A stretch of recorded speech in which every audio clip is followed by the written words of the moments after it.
Hi everybody, today we have a short video on what to do with these right triangle problems where we have an altitude but they don't provide us with a picture.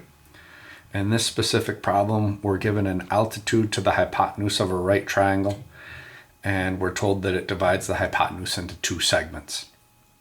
Some of the vocabulary that you might hear that's new to you would be the word projection.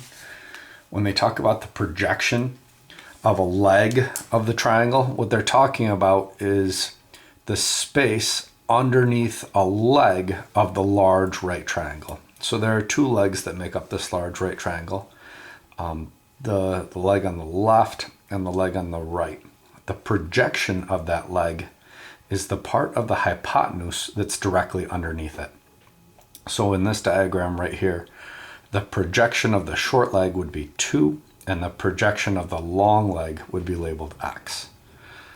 We're told if the length of the altitude is 8 feet and the length of the shorter segment is 2 feet, find the length of the projection of the longer leg.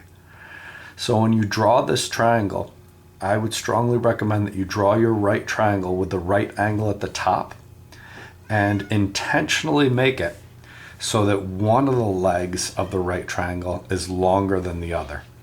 If you fail to draw it with one leg longer than the other, it makes it really hard to differentiate which is a short leg and which is the long leg.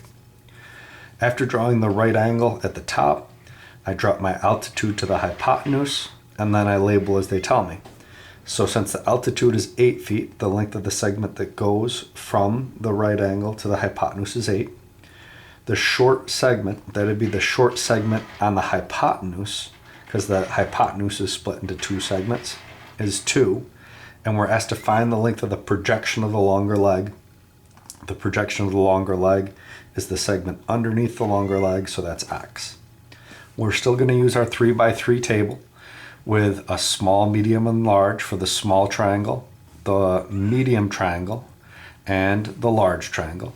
And then we're going to fill in our table. The short leg on the small triangle is 2, the long leg is 8, we don't know the hypotenuse. On the medium triangle, the short leg is 8, the long leg is x, we don't know the hypotenuse. And on the large triangle, we don't know the short leg, we don't know the long leg, and we could call the hypotenuse x plus 2.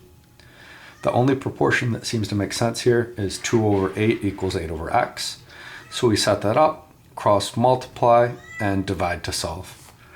Hopefully that'll help you a little bit with today's assignment. Have a great day.